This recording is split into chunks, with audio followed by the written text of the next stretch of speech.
On the phone, we have a gentleman I watched play back in the late 70s with the Philadelphia Phillies and with the White Sox in the early 80s. He's a local guy from Chicago, Greg the Bull Luzinski. How you doing, Mr. Luzinski? Pretty good. It's not too bad. A little warm today.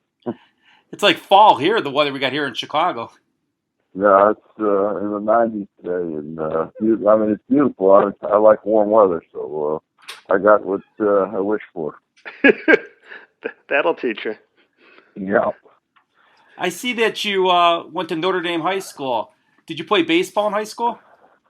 Yeah, I graduated in '68. Was the 11th pick in the country that year from Notre Dame. Also played football there. So right there on Dunster and Skokie, Illinois. So I had a great time, great 4 years there, and then went on to football from there. I went to Fenwick, so you were one of our rivals. Yeah, really Catholic, Fenwick, Marist. There were a few. I see you had a lot of football offers, and as a Missouri graduate, I'm a little ambivalent that you would have considered Kansas, but apparently Kansas was your choice. Where were the Big Ten schools? Weren't they coming after you? No, at that time it was a little bit different. It was a situation where you could sign a letter of intent with the conferences. I think you could sign up to 4 or 5 letters of intent with different conferences. And at that time, I had signed with Kansas. Pepper Rogers was there, but also that wasn't my final choice. University of Notre Dame, for instance, Airport Region was there, and we were affiliated high school-wise and college-wise with the university. And he knew, for instance, I was a baseball player, and he held a scholarship for me as soon as I made choice. So, there were other places I was looking at it, but I did, for the Big 8 at that time, a particular time, sign with the University of Kansas. You could have been another John Riggins. Well, in fact, I was out there with him.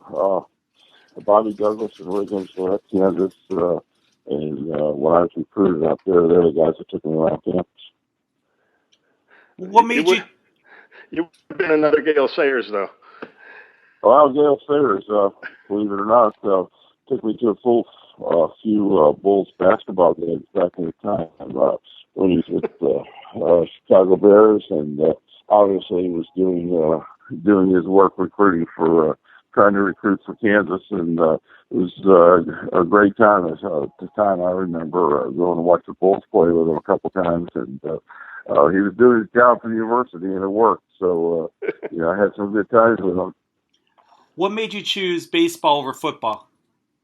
Well, I just felt I had a better opportunity. I know that particular time the Phillies were basically kind of like they are now. They were in a downswing, and I just felt that I could move through the organization in a quick way. And like I said, at that time I was 11th in the country. So, kids coming out of Chicago being drafted in the first round, 11th player to be chosen, is nothing to sneeze at at that particular time. So I decided to go the baseball route.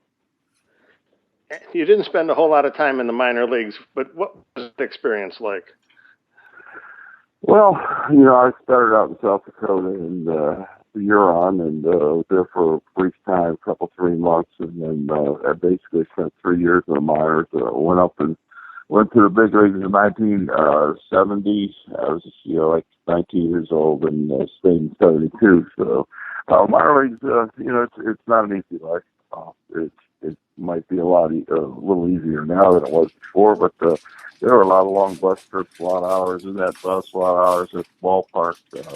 Obviously, doing more than just playing a game. So it was a great experience, but it's something that I had a goal to try to be in the big leagues before I was 21, and I was. First time I was 19, and I was there to stay when I was 21. So I enjoyed my experiences there. I played with some guys that I thought were great players, and never got a shot to make it. But again, I look back and you talk about the football experience, and people say, "What make you change it? Would you look back and go play think about playing football?" And I had 15 years in the big leagues, had a good career, and obviously I had some injuries, but that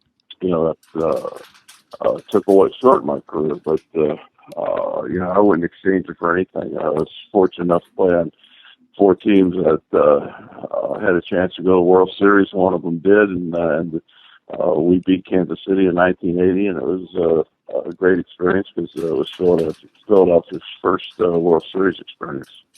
Who was the leader on those Phillies teams when you joined them in the early 70s? Well, in the early 70s, we lost a lot. And then Paul Owens, who was our farm director, did a great job in selecting draft choices, made some great trades along the way, but kept the base unit together as far as team went. I came up, Bo was up, Mike Schmidt came up, our catcher Bob Boone. We're all products of the system, along with quite a few other guys, and he made some key trades for guys like Mick Bryden, Gary Maddox, who's probably the best center fielder, as far as defense guys that I've ever seen. So, we did have some quality clubs, but as far as leading on the field, Royce came over in '79. We didn't win in '79. We won it in '80, but I was fortunate enough to play with some great players and Hall of Famers. Mike Schmidt, probably one of the all-time greatest third basemen of the game, was a third. I went out in my career in Chicago, was able to play with Seaver and Tom Seaver, and also in Philadelphia, a guy by the name of Steve Paulkin, who was just a tremendous left-handed pitcher. Now, your full season in '72, was anybody in particular that showed you the road under their wing? Well, in '72, I was actually a first baseman in minor leagues, and Darren Johnson was the first baseman in the big leagues, and he had some great years. I mean, he was in Philadelphia and had 3 years where he hit 30 home runs or more, and ended up bringing me up and trying to take his job. And he took me under his wing. I actually went with him for a year or so, a couple of years, and then I was moved to left field so we could be in the same order. So I ended up playing left field instead of first base in the big leagues. And it kind of helped that you stole a certain left-handed pitcher from the Cardinals there, who was kind of your leader on the pitching staff in the '70s and early '80s. Yeah, Steve Carlin, without a doubt, was a tremendous asset to our ball club. He was traded for Rick Wise, and I think it was in '72, and he was just a tremendous pitcher. He was our go-to guy, a guy that could stop.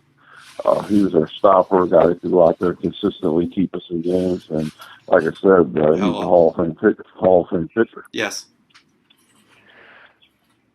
Hi, Larry. Yeah, I got my answer the other day, so thanks. How enjoyable was it playing left field in that cookie cutter ballpark? Well, it was one of the newer ballparks at the time. All-purpose stadium like Cincinnati, Pittsburgh, and quite a few other stadiums throughout the country. But I think, the AstroTurf, no question, takes its toll on you at the time, and probably didn't do my knees any good either. And it was fast. There's no question about it. It was fast turf. There was a lot different playing on the turf than the grass, and believe me, it was a relief to get to grass after playing a long homestand. So, but it was a good ballpark to hit in. Not quite as good as Wrigley Field, but it was decent. And now the new ballpark in Philadelphia is probably even a better ballpark to hit in. Who enjoyed playing at Wrigley Field more, you or Mike Schmidt? Well, I think Schmidt played longer than I did, obviously, but he enjoyed it as well as myself. I think it's I hit some balls there that the wind hurt. There's no question. Burke threw a no-hitter there in the early '70s, and Rick Monday's center field, and he often talks about the ball was out on the street and blew back, and Hurt Newton ended up pitching a no-hitter that day. So, the wind saved him for that day and didn't help me, but, it was a friendly confines, and it was always fun playing there.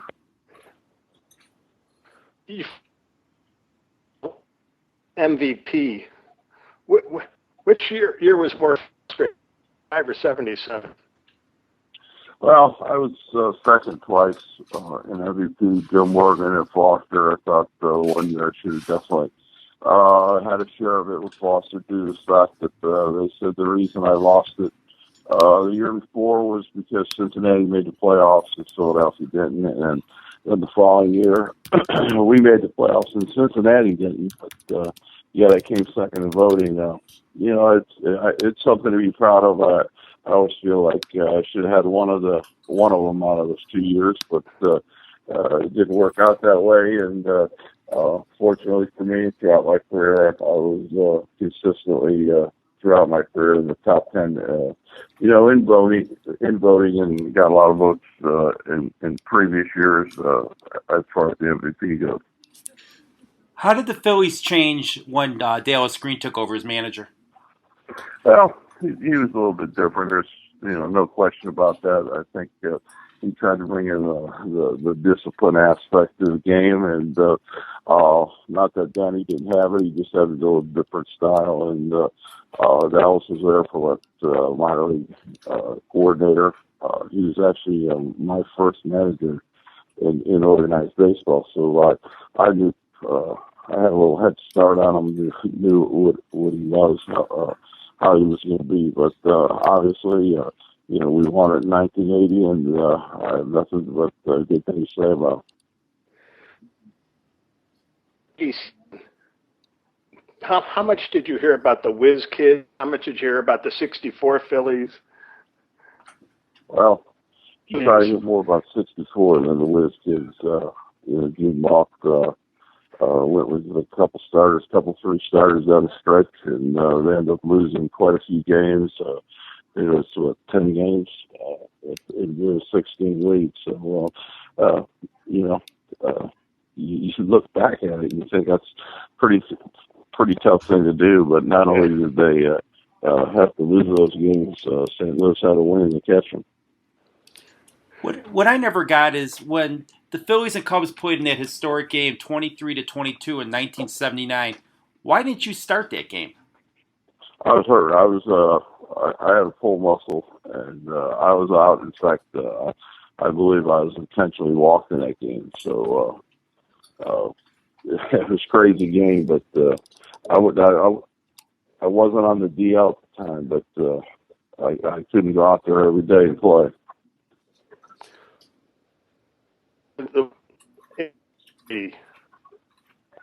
What's that? When the Phillies won in 1980, how wild did the city go in Philadelphia? That was probably one of the most unique things you saw. I've seen or I've experienced. There's no question they were dying for a winner, dying for a world championship, and when we were able to provide this for them, the parade in Philadelphia is probably something you'll never forget. When there were people out hanging out the windows, hanging out light poles, traffic poles, all over the place. It was really a neat thing to experience. I think a lot of times Philadelphia gets a bad rap for the sports town it is, but to be honest with you, I enjoyed playing here. It's a tremendous town as far as sports go. How did you feel when you found the White Sox whined at you? How did that make you feel? Well, Carpenter was selling the club, and basically gave me a choice of 3 teams to go to, and Chicago was my hometown. I knew some of the people that were over there, a couple of the coaches. I knew Roland Heeman, who was the general manager, who I had known for a while. And when that opportunity arose and the word came down that I could go to Chicago, that was obviously my number one choice. And I was glad things worked out. I had a great 4 years there. The date, May 16th, 1972, ring a bell? May 16th, 1972. No. What is that? The Liberty Bell? This is David. Oh, that was up, Bert Hooton, the Chicago Cubs, yeah. I just didn't remember the date. Yeah. You hit the replica bell? Yes. Yes, sir. Can I call you right back in about 5 minutes? Probably one of the longest home runs I've hit. Okay. And did it really ring the bell? Yes. Yeah, it hit right on top Yes. of it. I'll give you a call right back. Also, I read somewhere that I think it was the 77 season, it might have been more than that, that you bought 126 loge box seats to give to youngsters. And Yeah, I had cost you in $20,000. Veterans Stadium as well as Christie Park. I had the bull ring and purchased seats for underprivileged kids, boys and girls clubs and things of that nature, so they'd be able to come to and see a big league baseball game. And you didn't get a discount on those tickets, did you? No, I just paid for them. No discount. You know, nowadays you'd get that written into your contract or something. Well, I was, baseball had given me everything I had, and to this day still has. And I was a fortunate person. It was just a little bit from me being able to put back in to a game I love a little bit of something for some of the youngsters who weren't able to see games and attend them in person. The problem with you playing for the White Sox was you had to wear those ugly uniforms. It seemed like every year the uniforms got uglier in the early 80s. Well, it didn't bother me. The game's on the field. Obviously, there's a lot of things they do today that players don't like, but you sign your name on a contract, and that's the way it was. Just go out there and play between the lines, and that stuff like this. And it happened. Beck wasn't there. Reinsdorf had taken over. Jerry and Eddie Einhorn were there, and they were good owners.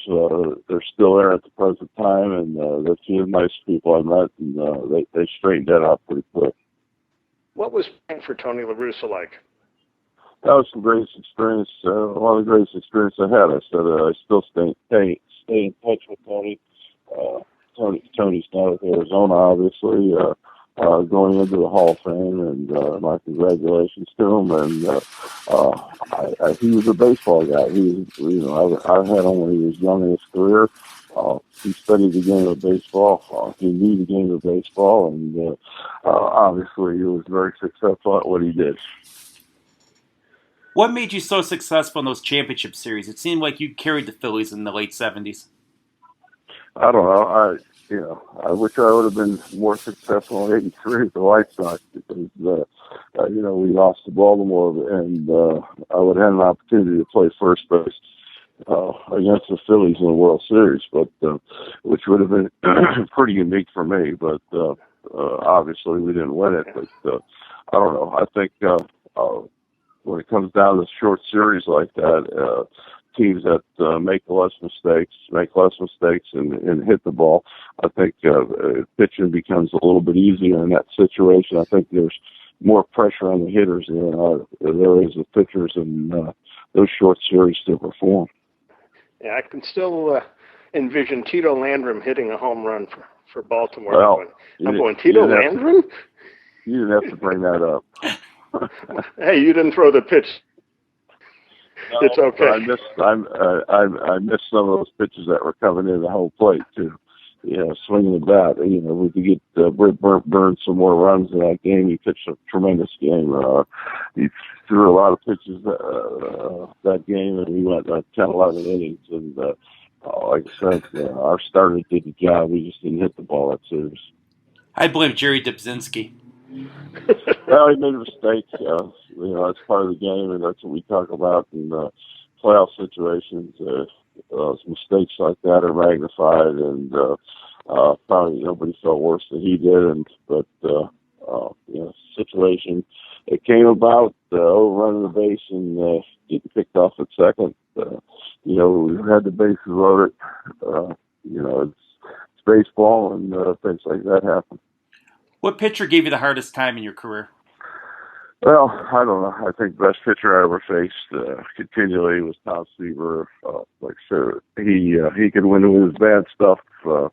The Mets had a great pitching staff when I came up. I mean, you'd go there for a 3-game series and face guys like Kuzma, Seaver, and Ryan. So, yeah, they were very good. But I think Seaver's type guy that when he didn't have his good stuff, he could win with his bad stuff, especially in his prime.